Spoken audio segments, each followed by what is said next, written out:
Baik, yang pertama saya harus mendeklar bahwa Jokowi harus dihukum mati. Itu pernyataan saya pertama. Jokowi harus jatuh hukuman mati berdasarkan pasal 2 ayat 2 Undang-Undang Tindak Pidana Korupsi. Karena pasal 2 ayat 2 menyebutkan dalam keadaan tertentu pidana mati dapat diberlakukan. Jadi jangan kita kira bahwa Undang-Undang Tipikor tidak menjatuhkan hukuman mati. Ada pasal 2 ayat 2 Undang-Undang Tipikor. Kemudian kalau misalnya orang mengatakan bahwa Jokowi tidak terima duit, apa buktinya? Pasal 2 ayat 1 tidak menyebutkan orang itu menerima duit itu.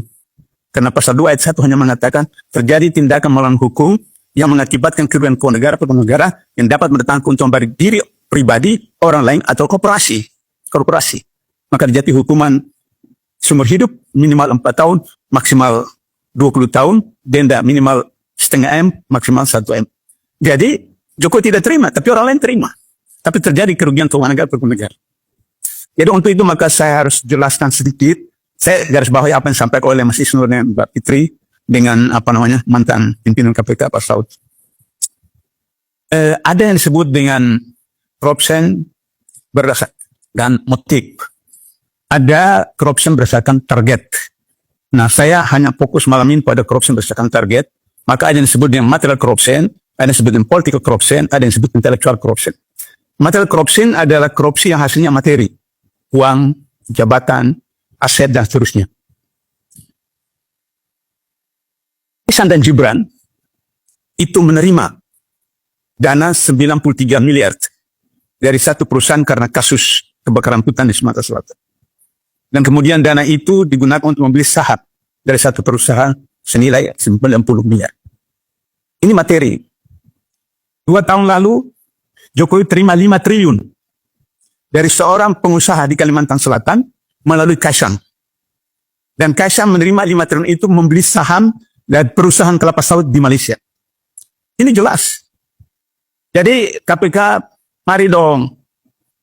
Di mana dulu hebat kamu sampai masuk ke hutan-hutan Kalimantan Timur, bisa tangkap hampir 2 tahun Gubernur Kalimantan Timur. Ini Malaysia dekat saja. Bisa cek perusahaan kelapa sawit di Malaysia. 5 triliun Kaisang terima dari pengusaha ini membeli saham di perusahaan kelapa sawit di Malaysia. Jadi ini jelas material corruption. Itu jelas. Jadi Jokowi tidak terima, tapi anaknya terima. Gibran dan Kaisang itu baru berapa tahun jadi penjual kuliner. Tapi kekayaan Kaisang sekarang tahun 2021 itu 95 miliar.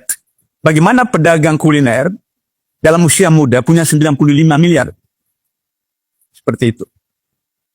Oke, material corruption. Sekarang political corruption. Korupsi politik adalah korupsi yang dilakukan melalui pilpres, pemilu, pilkada, undang-undang kebijakan. Undang-undang Minerba, amandemen undang KPK, undang-undang kesehatan, undang-undang cipta kerja, semua itu ada korupsi politik. Tadi sudah dijelaskan oleh Saudara Isnur. Dengan undang-undang Minerba yang seharusnya tahun 2020 selesai, itu ditambah 30 tahun. Dan apa yang diperoleh? Pemerintah mengatakan bahwa ekspor batubara naik, ekspor nikel naik, dan seterusnya. Yang ekspor bukan pemerintah, yang ekspor adalah oligarki. Pemerintah hanya mendapat pajak. Sementara hasil ekspor itu dalam bentuk dolar disimpan luar negeri. Undang-undang Cipta Kerja yang paling dahsyat itu adalah pembebasan pajak bagi ekspor batubara. Dan dengan demikian negara dirugikan 150 triliun 1 tahun. Itu konkret. Jokowi diseret ke pengadilan, digantung. 150 triliun. Karena Undang-Undang Cipta Kerja, pembebasan pajak ekspor batubara. Itu dari segi pasal 2. Pasal 3 tadi sudah jelaskan oleh Mbak Fitri. Tahun 2020, Jokowi memanggil Ketua DPC PDIP dari Solo menghadap istana. Dan meminta agar supaya Gibran diajukan sebagai calon wali kota Solo. Ini korupsi politik. Istana itu urusan negara, urusan masyarakat. Urusan partai, di kantor partai, bukan istana. Ketika SBY sebagai presiden, soal partai dia bicarakan di rumah dia atau di kantor dia. bukan di istana. Jadi itu korupsi politik yang konkret. Nepotisme jelas. Gibran dipaksakan jadi wali kota Solo. Kemudian tadi disinggung oleh Pak Saud, bagaimana tujuh Mbak Fitri tadi, bagaimana rekayasa agar supaya ketua MK yang ada iparnya, yang beberapa waktu presiden tidak pernah nongol, terakhir setelah kali ke-8 atau kali ke-7 sudah itu nongol, terus kemudian disahkan untuk kemudian Gibran bisa jadi wakil presiden.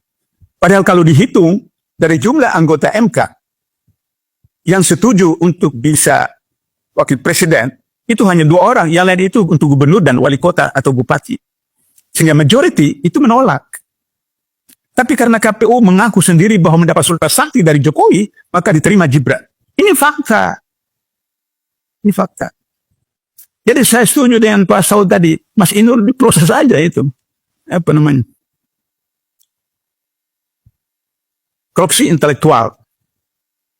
Korupsi intelektual adalah korupsi yang dilakukan oleh guru, dosen, ustadz, ustazah, kiai, pendeta, romo, yaitu orang yang punya ilmu, punya pengetahuan, punya data, punya informasi, bisa digunakan, dimanipulasi untuk kepentingan tertentu. Itu korupsi intelektual. Misalnya,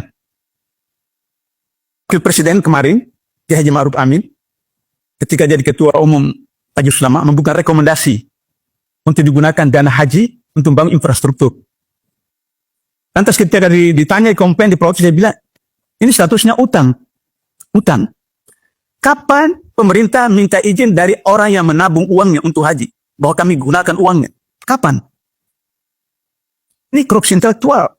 Dia seorang kiai, seorang ulama, ketua MUI, memberikan rekomendasi untuk menggunakan dana haji untuk membangun infrastruktur. Sehingga akhirnya tahun lalu, dan haji naik melambung. Kenapa? Karena dana tabungan jamaah haji itu sudah tidak ada. Maka kemudian dilimpahkan kepada calon jamaah seperti ini. Ini korupsi intelektual. Jadi kalau misalnya kasus PIK 2 ada kemudian MUI pusat mengatakan harus ditinjau, MUI Banten mengatakan dukung PIK 2. Ini korupsi intelektual. Bagaimana MUI pusat bisa berbeda dengan MUI daerah PIK 2? Seperti itu. Terakhir, karena banyak narasumber kita perlu diskusi, saya mau sempurnakan Mbak Fitri tadi bahwa Soeharto itu diadili, Mbak Fitri. Soeharto diadili sebagai terdakwa korupsi. Saya menyaksikan. Tapi kali kedua, karena sakit, kemudian disebutkan semacam gangguan di kepala, maka kemudian dihentikan oleh Kejaksaan. Jadi Soeharto diadili sebagai terdakwa korupsi. Kemudian karena gangguan kesehatan permanen, maka kemudian ditutup, maka Kejaksaan Agung mengajukan perdata. Yang tadi Mbak Fitri katakan itu. Dan kemudian dijatuhi hukuman perdata bagi yayasan yang Soeharto. Artinya bahwa Soeharto pernah diadili. Jadi kalau Soeharto pernah diadili, sudah ada presidennya. Bahwa presiden bisa diadili. Karena itu maka rame-rame kita dorong Jokowi diadili. Untuk itu maka civil society, kemudian mahasiswa, sayang Ucen belum hadir ya, Ucen yang bisa gerakan mahasiswa, untuk kemudian menggerakkan masa turun. Soekarno itu presiden seumur hidup, panglima tertinggi ABRI, besar revolusi, bisa dilengsarkan. Soeharto itu 32 tahun berkuasa, bisa dilengsarkan. Apalagi cuma Jokowi, yang ijazahnya juga di pengadilan belum selesai, apakah palsu atau tidak, dan seterusnya seperti itu. Bisa dengan mudah diproses ke pengadilan seperti itu. Dan saya kira Pak Saud itu setuju kalau kita biar sudah kepala 6, kepala 7 ini turun lagi ke lapangan untuk berpanas-panas, berhujan-hujan, agar supaya Jokowi diseret tiang gantungan melalui pengadilan yang transparan.